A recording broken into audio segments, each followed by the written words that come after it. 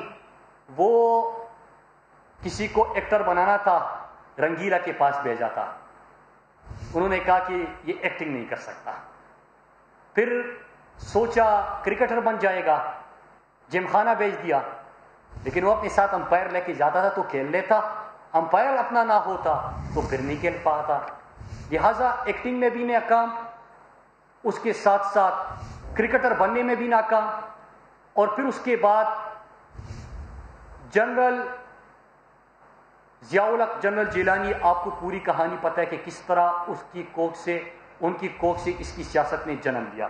اگر آپ اسکرین پہ دکھائیں نواز شریف اور جنرل ضیاء الحق کی یہ جس طرح ادب سے نواز شریف کھڑے ہیں، لیکن صرف یہ نہیں ہوا، یہ تو ماضی کی بات ہے.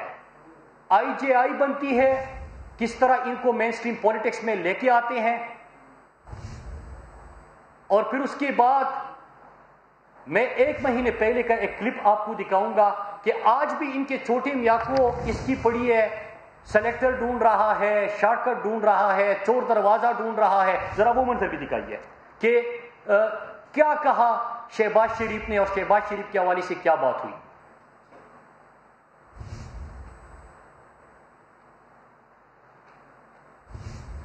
آواز تیز کر دیں، آواز.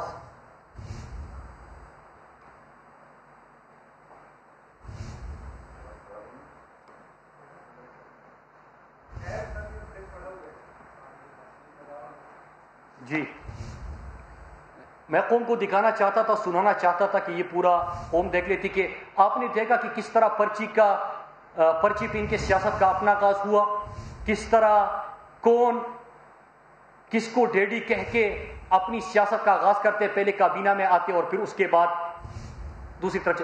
اگر آپ بیٹھ جائیے پلیز. پھر اس کے بعد یہ شہباز شریف نے حالیہ دنوں میں کیا کیا.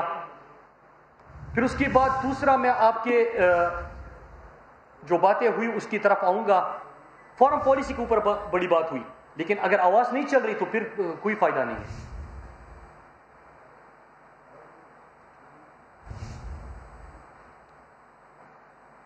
آواز بند کر دیں. فارم پالیسی کے اوپر بات ہوئی. میں یہ مناظر آج آپ کو دکھا رہا تھا کہ کس طرح جب یہ حکومت میں تھے تو خواجہ آصف جب امریکہ جاتا ہے تو کیا کہتا ہے؟ وہاں پہ عمران خان کے بارے میں کہتا ہے کہ یہ بڑا دینی ہے، اسلام کی طرف ان کا رجحان ہے، دین پسند ہے، سچا مسلمان ہے، ہم بڑے لبرل ہیں، ہمیں موقع دے رہے ہیں، ہم آپ کی اچھی خدمت کریں گے.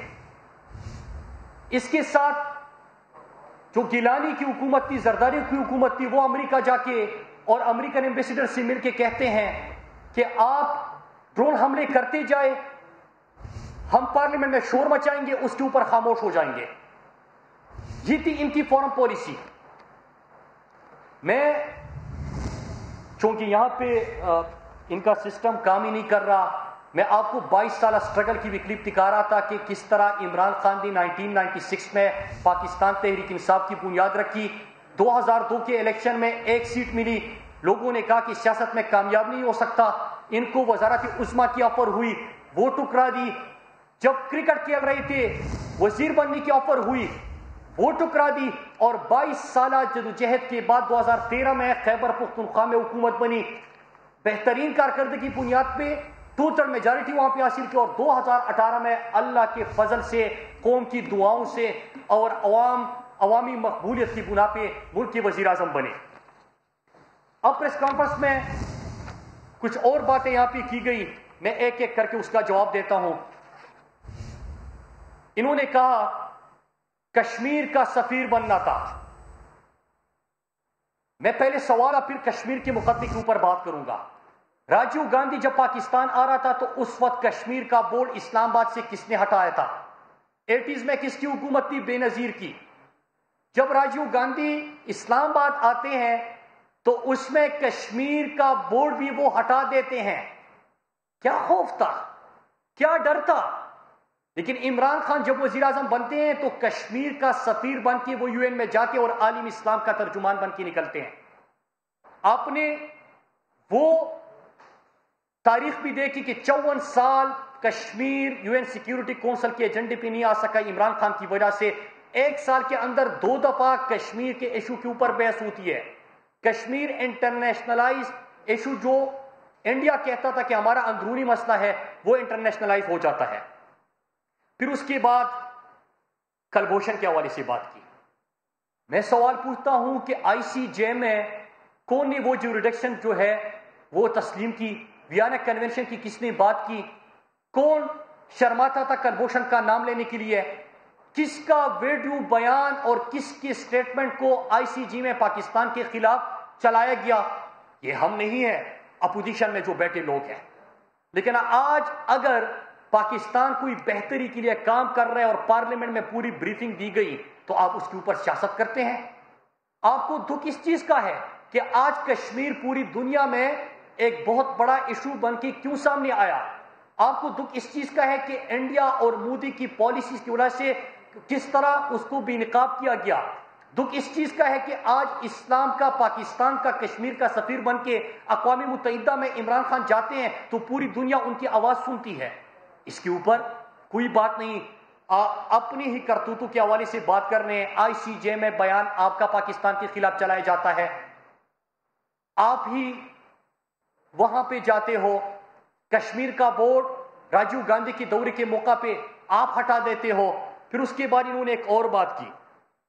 پرائم منسٹر عمران خان، اور میں آتا ہوں کہ انہوں نے جو پی ٹی آئی کا منشور پڑھ کے سنایا میں اس کے اوپر بھی آتا ہوں.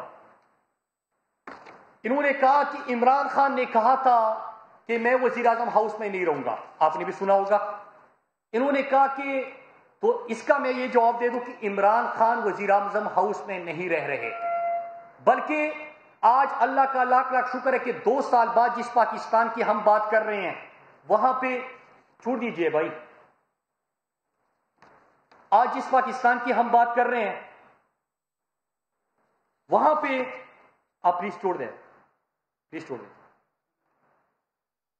نہیں چل رہا تو چھوڑ دیں اس کو، میں بات کر رہا ہوں. تو کوئی کیمپ آفس عمران خان کا نہیں ہے. میں ان سے پوچھتا ہوں کہ زرداری کے اخراجات ذرا میں آپ کے سامنے رکھتا ہوں، کمپیریزن کرتا ہوں، پھر مقدمے کے اوپر آتا ہوں. انہوں نے کہا کہ عمران خان نے کہا تو وزیر اعظم ہاؤس میں نہیں رہوں گا، نہیں رہ رہے. عمران خان کا کوئی کیمپ آفس نہیں ہے. عمران خان کے گھر کی طرف سڑک اور جو فینسنگ وہاں پہ ہوئی وہ اپنے پیسے سے ہوئی. کوئی کسی دورے پہ عمران خان اپنے ساتھ اپنے رشتہ داروں کو نہیں لے کے گئے. کوئی بھی دورہ عمران خان کا 2 سال کے اندر پرائیویٹ دورہ نہیں ہے.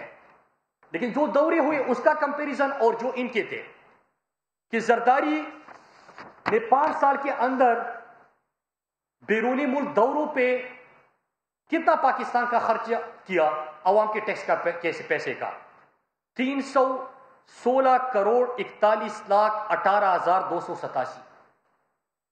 316 کروڑ 41 لاکھ 18,287. لیکن صرف یہ نہیں، کیا فرزند زرداری جواب دے گا کہ ان کے لیے جو سیکیورٹی کے نام پہ لوگ کھڑے ہوتے تھے 2015 میں 656 صرف ان کے ساتھ سیکیورٹی پروٹوکول میں ہوتے تھے اور گھر کی سیکیورٹی کے لیے 1722 بندے ہوتے تھے. اس طرح 2016-17 میں 820 ان کی سیکیورٹی کے لیے بندے ہوتے تھے اور گھر کی سیکیورٹی کے لیے 2050. حالانکہ یہ وہ دور ہے جب یہ حکومت میں نہیں تھے، تب بھی پاکستانی قوم کا پیسہ ان کے اوپر اس طرح خرچ ہو رہا تھا.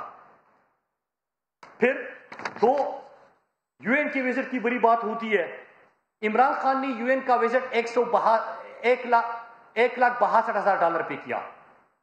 شاہد خاقان عباسی وہ دورہ 7,05,000 پہ کرتا ہے. نواز شریف 11,13,000 لگاتے ہیں اس دورے کے اوپر.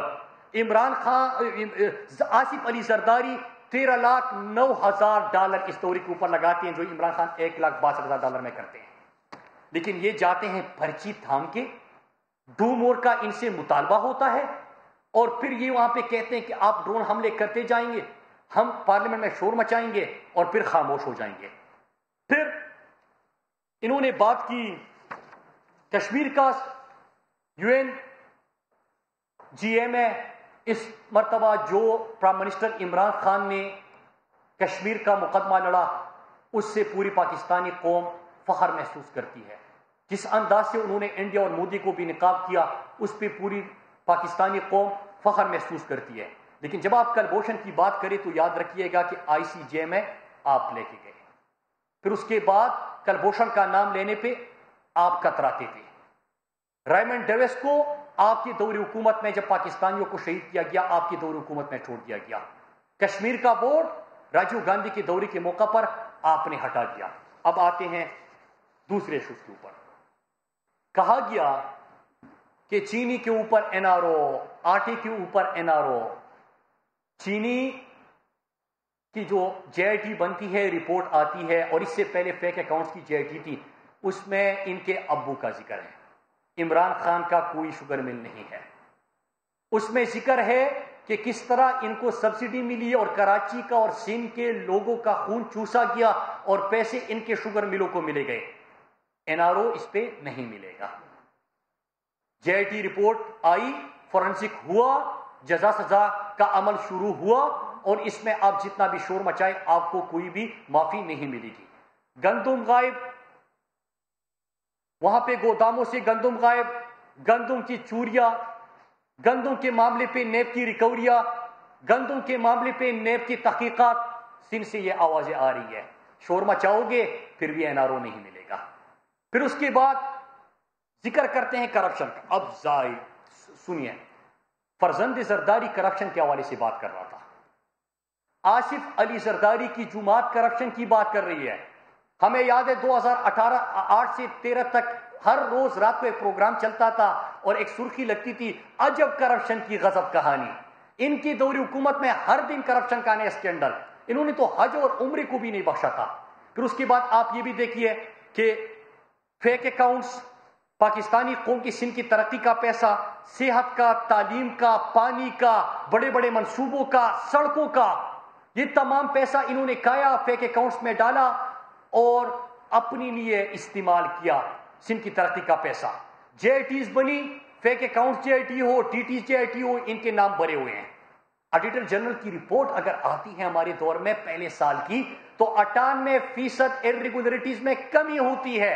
یہ عمران خان کی حکومت ہے, یہ عمران خان کی کارکردگی ہے. پھر انہوں نے پاکستان تحریک انصاف کی منشور کی بات کی.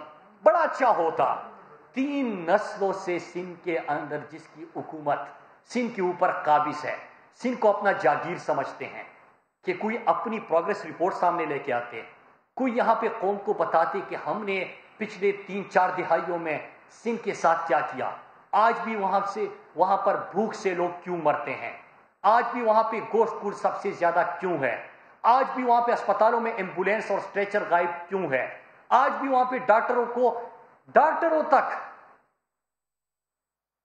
کو وینٹیلیٹر کیوں دستیاب نہیں ہوتا, آج بھی بھوک اور افلاس سے سب سے زیادہ اموات سندھ کے اندر کیوں ہوتی ہے, آج بھی غربت کی سطح سے نیچے لوگوں کی تعداد سب سے زیادہ سندھ میں کیوں ہے. باقی تو چھوڑے, 98,000 جس صوبے کے اندر کتوں کے کاٹنے کے واقعات اور 27,000 اس فرزند زرداری کے حلقے میں, لیکن ویکسین دستیاب نہ ہو تو ان کی کیا بات کریں. لیکن چونکہ ہم جمہوریت پہ یقین رکھتے ہیں, یہ شارٹ کٹ اور چور دروازے سے آئے ہوئے ہیں. ان کا کام یہ ہے کہ ہمیشہ کہتے کہ یہ کون ہوتے ہیں مجھ سے سوال پوچھنے والے, نیب کی کیا مجال کہ مجھ سے سوال کرے, میڈیا کو کہتے کہ انسان بنے. یہی کہہ سکتے ہیں, ہم نہیں کہتے, ہم بڑے عاجز لوگ ہیں, ہم عوامی لوگ ہیں, ہم سے عوام بھی سوال پوچھتے ہیں, میڈیا بھی سوال پوچھتا ہے, پارلیمنٹ میں بھی سوال ہوتے ہیں, ہم جواب دیں. تو میں اس کے اوپر ذرا آتا ہوں. پرائم منسٹر صاحب نے حکومت میں آج 2 سال حکومت کے پوری نہیں ہوئے, آج 2 سال عوامی جدوجہد کے جو 22 سالہ سٹرگل کے بعد عمران خان نے الیکشن جیتا تھا اس کے 2 سال ہیں. یہ موصول تو ملاکنڈ سے اور لیاری سے جس پوری انداز سے ہارے تھے آپ کو اس کا بھی پتہ ہے. احساس, غریبوں کا احساس, عام طبقے کا احساس, پاکستان کی تاریخ کا سب سے بڑا پروگرام شروع کیا. نہ صرف یہ کہ عالمی وبا کے موقع پر مزید 244 ارب کا یہ پروگرام ہم نے بڑھایا. 192 ارب کا احساس پروگرام پہلے سے سال شروع ہوا تھا, اس سال 208 ارب احساس کے لیے رکھے گئے ہیں. پاکستان کی جو قوم سڑکوں پہ سوتی تھی, جو اپنے لیے ہسپتال بڑے شہر کا وزٹ کرتے تھے, جو اپنے لیے روزگار ڈھونڈتے تھے اور شام کو سردی میں بھی اور اس شدید گرمی میں بھی سڑکوں پر سوتے تھے, ان کا کسی نے نہیں سوچا تھا کیونکہ 5 کیمپ آفیسز رکھے تھے. پرائم منسٹر عمران خان بنے, انہوں نے سڑکوں سے پاکستانی ان شہریوں کو اٹھایا, ریاست نے ان کو اپنا مہمان بنایا. آج الحمدللہ 200 تک آپ کے شیلٹر ہوم پہنچ چکے ہیں اور لاکھوں کی تعداد میں لوگوں کا سہارا بن چکے ہیں. پھر جو لوگ بھوکے پیٹ سوتے تھے, ان کو کیا پرواہ, ان کو کیا پتا, ان کو تو سندھ کے اندر لوگ بھوک سے مر رہے ہوتے, یہ کہتے ہیں کہ کوئی بھوک سے نہیں مرتا. حالانکہ 2000 سے زیادہ پچھلے 5 سالوں میں تھر میں بھوک سے بچے مر چکے ہیں. ان کو احساس نہیں ہوتا. عمران خان نے ان کے لیے بھی پروگرام شروع کیا, غربت کے خاتمے کا پروگرام احساس, قبضہ مافیا سے زمینیں چھڑوائی. جو قبضہ مافیا یہ بیٹھا ہوا تھا, کوئی ریاست کی زمین پر قابض تھے, عام لوگوں کی زمینوں پر قابض تھے. وہ آپ کو یاد ہے کہ کس بڑے سطح پہ ہم نے اربوں روپے کی زمین جو ہے وہ گزار کرائی. سفارتی تنہائی تھی پاکستان کو. یاد ہوگا آپ کو کہ عمران خان کے پرائم منسٹر بننے سے پہلے کچھ دن پہلے کیا ہوتا تھا کہ ٹرمپ بھی دھمکیاں دے رہا ہے. آج پاکستان کو افغانستان میں امن میں کردار ادا کرنے کے لیے ریکویسٹ ہوتی ہے. آپ کو یاد ہوگا کہ پوری دنیا میں سفارتی تنہائی کا شکار ہو گئے تھے. اللہ کا لاکھ لاکھ شکر ہے کہ سفارتی تنہائی سے عالم اسلام کی رہنمائی تک کا سفر طے کیا. کشمیر کا مقدمہ لڑا, عالم اسلام کا مقدمہ لڑا, پاکستان کو ٹیررزم سے ٹورزم کے اوپر جانے لگا. اس کے ساتھ ساتھ پھر ایران, سعودی عرب اس میں امن میں کیا کردار ادا کیا. افغانستان کے اندر پاکستان کا جو کردار ہے وہ دنیا کے سامنے. چائنا کے ساتھ پاکستان کا سی پیک کا ایک نیا دور شروع ہوا. سی پیک انفراسٹرکچر سے نکل کے اس میں ایگریکلچر, ٹیکنالوجی, باقی چیزیں بھی اس کے اندر آنے لگی, وہ بھی آپ کے سامنے ہیں. پھر اس کے بعد ریمیٹنسز میں اضافہ ہوا, اوورسیز پاکستانی کا عمران خان کے اوپر ٹرسٹ. فورن ڈائریکٹ انویسٹمنٹ میں اضافہ ہوا. 12 اگست 2018 کی رپورٹ کہتی ہے کہ دنیا میں 7 ممالک ایسے ہیں جو ڈیفالٹ ہونے جا رہے ہیں. 5 دن عمران خان کے حلف لینے سے پہلے کہ 7 ممالک ہیں جو دیوالیہ ہونے جا رہے ہیں. لیکن عمران خان نے اس دیوالیہ پن سے پاکستان کو نکالا, معیشت کو ICU سے نکالا, اس کو ایک ڈائریکشن دی. 5000 ارب ان کے لیے ہوئے قرضوں کے سود کے اوپر جو ادا کرے, 5000 ارب عمران خان نے واپس کر دیا. ان کے لیے ہوئے قرضوں کی بات کر رہا ہوں. پھر اس کے ساتھ ساتھ پاکستان میں 70 سال میں آپ دیکھیں کتنے ڈیم بنے تھے. 3 بڑے ڈیموں پہ 2 سال کے اندر کام کا آغاز ہوا. 3 بڑے ڈیموں پہ 2 سال کے اندر کام کا آغاز ہوا. اس سے آپ کو سستی بجلی بھی ملے گی, پاکستانی قوم کو روزگار بھی ملے گا, وہاں پہ آپ کے پانی کا مسئلہ بھی حل ہو جائے گا. پھر اس کے بعد سیاحتی انصاف کارڈ. خیبر پختونخوا میں عمران خان اس پروگرام کا شروع کیا تھا, اور یہ میرے اور آپ کے دل کے بڑے قریب ہے کہ ہم جو غریب بندہ, تنخواہ دار بندہ بیمار ہو جائے گھر میں, اللہ نہ کرے بیماری آ جائے, تو سب سے بڑی تکلیف کس چیز کی ہوتی ہے کہ میں کسی کے سامنے ہاتھ پھیلاؤں گا, کیونکہ ایک آپریشن کرنا ہے, مہنگا علاج ہے, کس طرح ادا کروں گا. پختونخوا میں عمران خان نے اس کا آغاز کیا تھا. 8 سے 4-5 سال پہلے 60% آبادی کو ہیلتھ انشورنس دی گئی تھی. اس سال کے بجٹ میں 100% ضم شدہ اضلاع اور خیبر پختونخوا کی آبادی کو 10 لاکھ تک مفت اور بہترین علاج ملے گا. کسی بڑے پرائیویٹ ہسپتال میں بھی آپ اس صحت انصاف کارڈ کے اوپر علاج کر سکتے ہیں. اس کے ساتھ ساتھ پنجاب, اسلام آباد اور باقی پاکستان میں 1 کروڑ خاندان, مطلب اگر 7 افراد پہ مشتمل ایک خاندان ہے تو 7 کروڑ کی آبادی یہ ہو جائے گی جس کو مفت اور بہترین علاج کی سہولت صحت انصاف کارڈ کے تھرو حاصل ہوگی. یہ اس پروگرام کے اوپر نہ صرف آغاز ہوا بلکہ کامیابی سے چل رہا ہے. کامیاب جوان 100 ارب کا پروگرام پاکستان کی تاریخ میں پہلے سال ہم نے رکھا. نوجوانوں کو کہا جاتا ہے کہ آپ اپنا بزنس ماڈل لے کے آئے, ریاست آپ کو سپورٹ دے گی, اپنا کاروبار شروع کریں, اپنے ساتھ بھی 2-3 نوجوانوں کو نوکریاں دیں, آپ کو بھی روزگار مل جائے گا, نوجوانوں کو بھی روزگار مل جائے گا, پاکستان کی معیشت میں آپ کردار ادا کرنا شروع کر دیں گے. As of doing business, Pakistan نے 28 درجے ترقی کی. پاکستان اسٹاک ایکسچینج, اس میں جو تیزی دکھائی دی, بہتری دکھائی دی, وہ بھی آپ کے سامنے. پھر اس کے ساتھ ساتھ 10 billion tree tsunami, clean and green Pakistan, دنیا آج اس کی تعریف کر رہی ہے. اور جو عالمی وبا کے دنوں میں جس طرح لوگوں کو اس سے روزگار بھی ملا, ایک تو آپ کی کلائمیٹ چینج کے لیے یہاں پہ ماحول کے لیے، لیکن اس کے ساتھ ساتھ جو لوگوں کو اس سے روزگار ملا وہ بھی ایک کامیاب پروگرام کے طور پہ سامنے آیا۔ ان کے دور میں پاکستان کو جرمانہ ہوا تھا $1.2 بلین کارکے کا، آپ کو یاد ہوگا۔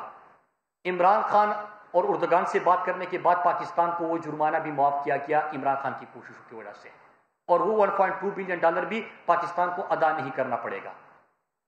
پھر اس کے ساتھ ساتھ انہوں نے بات کی 50 لاکھ گھر کی، ساؤتھ پنجاب صوبے کے قیام کی، تو 50 لاکھ گھروں کے اوپر ابھی پوری پاکستان کا جتنا بھی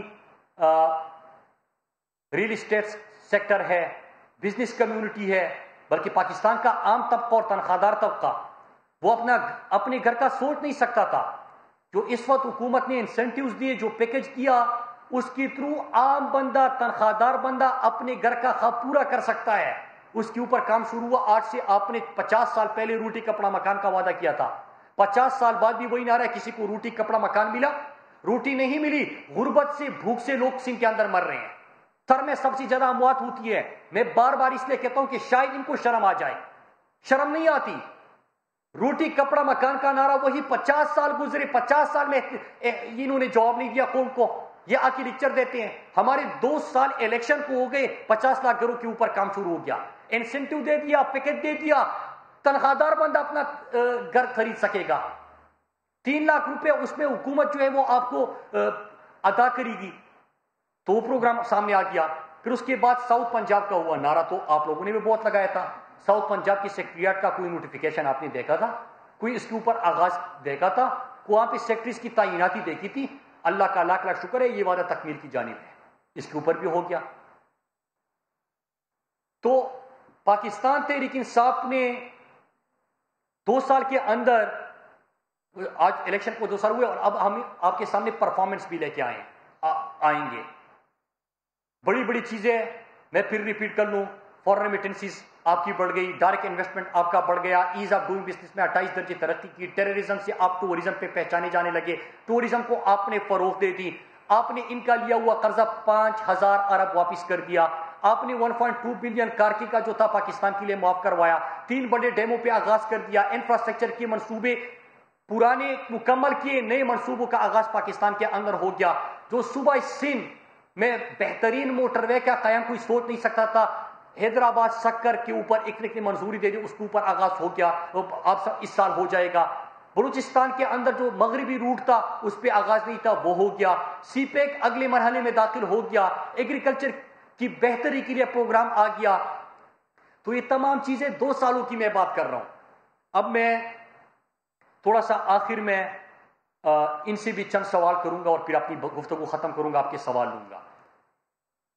سوال یہ کروں گا کہ پرچی کی بنیاد پہ جو سیاست میں آیا ہو، اس کو نہ پاکستان کی تاریخ کا پتہ ہوگا۔ امید ہے کہ آپ ویڈیوز تو نہیں چل رہی تھی، لیکن اگر یہ دیکھ لیتے کہ کس طرح اپنی تاریخ کا علم نہیں ہے کہ سیاست پیپلز پارٹی کی بنیاد کیسے رکھی گئی تھی، اس کی اپنی سیاست کا آغاز جب وہ پرچی پڑھ کے آتا ہے، وہ بھی میں آپ کے لیے لے کے آیا تھا۔ اپنی سیاست کا آغاز کیسے ہوا؟ تو پاکستان کی تاریخ میں ان کے استادوں کو کہوں گا کہ صرف یہ رٹا تو لگا لیتا ہے، لیکن آپ تاریخ کا نہیں بتاتے۔ پچھلے دنوں میں FIA کی ایک رپورٹ بھی یہ سامنے لے کے آیا تھا، بعد میں کسی نے بتایا نہیں، رٹا اس نے مار دیا، بعد میں پتا چلا کہ یہ پیپلز پارٹی کی حکومت کے خلاف چارج شیٹ تھی۔ تو تھوڑا سا جو تقریر نویس ہے یا تو وہ بدل لے، یا تھوڑا سا پاکستانی تاریخی سمجھا لے، تاکہ جب بھی رٹا لگائے کم از کم بعد میں اس کو شرمندگی کا سامنا نہ کرنا پڑے۔ یہ بھی ان کو بتائے کہ 50 سال پہلے روٹی کپڑا مکان۔ وزیر مواصلات مراد سعید اس وقت میڈیا سے گفتگو کر رہے ہیں، جس میں ان کا کہنا ہے کہ کچھ دیر پہلے پریس کانفرنس ہوئی، سلیکشن کی باتیں کی گئیں، جس کی سیاست کا آغاز پرچی پر ہوا، وہ جمہوریت کو کیا جانے۔ صحیح معنوں میں احتساب ہو تو بلاول کو آکسفورڈ کی فیس بھی واپس کرنا ہوگی۔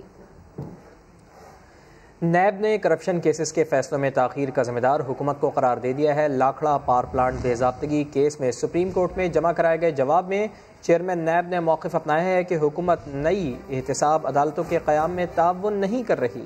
مقدمات کے بوجھ کے باعث ٹرائل میں تاخیر ہو رہی ہے، 30 روز میں مقدمات کا فیصلہ ممکن نہیں۔ اسلام آباد سے دیکھیے ذوالقرنین اقبال کی رپورٹ۔ عدالتیں کم، مقدمات زیادہ، موجودہ عدالتیں کیسز کا پہاڑ جتنا بوجھ اٹھانے کے لیے ناکافی۔ چیئرمین نیب نے کرپشن کے مقدمات کے فیصلوں میں تاخیر کی ذمہ داری حکومت پر ڈال دی، سپریم کورٹ میں جمع جواب میں سب بتا دیا۔ Chairman NAB justice retired Javed Iqbal کا موقف ہے کہ حکومت سے کئی بار عدالتوں کی تعداد بڑھانے کی درخواست کی مگر کچھ نہیں ہوا۔ ملک بھر کی 25 احتساب عدالتوں میں 1226 کیسز زیر سماعت ہیں۔ یوں اوسطاً ہر عدالت 50 مقدمات سن رہی ہے۔ بوجھ زیادہ ہونے پر ٹرائل تاخیر کا شکار ہو رہے ہیں۔ موجودہ صورتحال میں کرپشن مقدمات کا 30 دن میں فیصلہ ناممکن قرار۔ راولپنڈی، اسلام آباد، کراچی، لاہور اور بلوچستان میں نئی احتساب عدالتوں کی فوری ضرورت۔ دیگر ریجنز میں بھی بتدریج نئی عدالتیں بنانا ہوں گی۔ ملزمان کی غیر سنجیدہ درخواستیں اور اعلیٰ عدلیہ کے حکم امتناع بھی تاخیر کی وجہ قرار۔ جواب میں کہا گیا ہے کہ ضمانت کے لیے سپریم کورٹ کے وضع کردہ اصولوں پر بھی عمل نہیں ہوتا۔ ایک مقدمے میں 50 گواہ بنانا مجبوری ہے۔ سپریم کورٹ رضاکارانہ رقم واپسی کا قانون بحال کر دے تو کئی کیسز عدالت تک پہنچیں گے ہی نہیں۔ ذوالقرنین اقبال، سما، اسلام آباد۔ اور اسی معاملے پر سما سے گفتگو میں پاکستان پیپلز پارٹی کے رہنما قمر زمان قاہرہ نے حکومت کے احتساب کے نعرے پر سوالات اٹھا دیے۔ کہا کہ اگر محتسب ادارے کو فنڈز نہیں دیے جا رہے تو اس حکومت کا مقصد لوگوں کی عزت مجروح کرنا ہے۔ جو لوگ پکڑ کے آتے ہیں ان کے بارے میں خود دیکھ لینا چاہیے کہ اگر ان کو بلا وجہ نیب مہینوں بلکہ سالوں بیل بھی نہیں لینے دیتی اور کیس بھی نہیں چلاتی تو ان کو بیل دے دینی چاہیے۔ یہ عدالتوں کو بھی دیکھنے کی ضرورت ہے کہ وہاں جو پینڈنگ کیسز ہیں نیب کے وہ کیوں پینڈنگ رہے۔ لیکن یہ بڑی اچنبے کی بات ہے کہ یہ حکومت جو احتساب کا نعرہ لے کے چلی تھی، جس کا سب سے بڑا نعرہ ہی یہ تھا کہ ہم احتساب کریں گے، بے لاگ احتساب کریں گے، اگر اس کو محتسب کہتا رہا، اگر نیب کہتی رہی، چیئرمین نیب کہتے رہے کہ عدالتیں بنائیں، اس کو فنڈ دیں، اور وہ فنڈ نہیں دے رہے تو پھر ان کا مقصد کیا ہے؟ ان کا مقصد پھر احتساب کرنا نہیں ہے، ان کا مقصد پھر لوگوں کو ذلیل کرنا ہے، رسوا کرنا ہے، اور وہ کام وہ کر رہے ہیں۔ یہی ان کا مقصد اور مقصود تھا۔ انصاف کی بروقت فراہمی کے لیے ججوں کی نشستیں خالی نہیں رہیں گی۔ وزارت قانون و انصاف نے لاہ عمل تیار کر لیا، رپورٹ اسلام آباد ہائی کورٹ میں جمع کرا دی۔ عدالت نے 8 اگست سے پہلے خالی نشستوں پر تعیناتیوں کا حکم دیا ہے۔ اسلام آباد سے دیکھیے سہیل رشید کی رپورٹ۔ کسی بھی جج کی نشست خالی ہونے سے 90 دن پہلے ہی نئے جج کی تعیناتی کا عمل شروع کیا جائے گا۔ ایسا سافٹ ویئر بھی بنے گا جو جج کی خالی نشست سے متعلق پیش کی اطلاع دے۔ وزارت قانون و انصاف نے نئے رولز تیار کر لیے۔ خصوصی عدالتوں اور ٹریبیونلز میں ججوں کی عدم تعیناتی سے متعلق کیس پر سماعت کے دوران وزارت قانون نے اپنی رپورٹ اسلام آباد ہائی کورٹ میں پیش کر دی۔ رپورٹ میں بتایا گیا کہ نئے رولز تیار کر لیے گئے ہیں۔ چیف جسٹس صدر منیلا نے 8 اگست سے پہلے وزیر اعظم سے رولز کی منظوری لے کر ججوں کی تعیناتیاں کرنے کا حکم دے دیا۔